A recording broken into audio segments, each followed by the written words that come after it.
അബിദാസ് കിച്ചണിലേക്ക് എല്ലാ കൂട്ടുകാർക്കും സ്വാഗതം. ഇന്ന് ഞാൻ വൈകുന്നേരം ആയപ്പോൾ എൻ്റെ അനിയത്തിൻ്റെ മക്കളൊക്കെ ഉണ്ടേനി. അപ്പോൾ ചായക്ക് ഒന്നുമില്ല. അപ്പോൾ രാവിലത്തെ മാവ് ബാക്കി ഉണ്ടായിരുന്നു. അപ്പോൾ അവർക്ക് കുറച്ച് ചൂടുള്ള ദോശ ചുട്ടുകൊടുക്കാമെന്ന് വിചാരിച്ച്. സാമ്പാറും ഉണ്ട്. ഉച്ചയ്ക്ക് സാമ്പാറായിരുന്നു. നല്ല മൊരിഞ്ഞ ദോശ അവർക്ക് ഇഷ്ടമാണ്.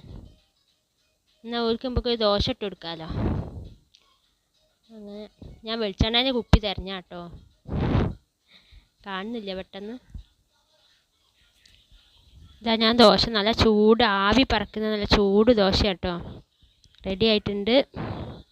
ചൂട് സാമ്പാറും സൂപ്പറായിരിക്കും കേട്ടോ. കണ്ടിട്ട് തന്നെ കൊതിയാന്ന്. ചൂട് ദോശ അതാ മൊരിഞ്ഞ് കിട്ടിയിട്ടുണ്ട് നല്ലോണം. വീഡിയോ കാണുന്ന എല്ലാ കൂട്ടുകാരും എന്നെ സപ്പോർട്ട് ചെയ്യണം, സബ്സ്ക്രൈബും ചെയ്യണേ.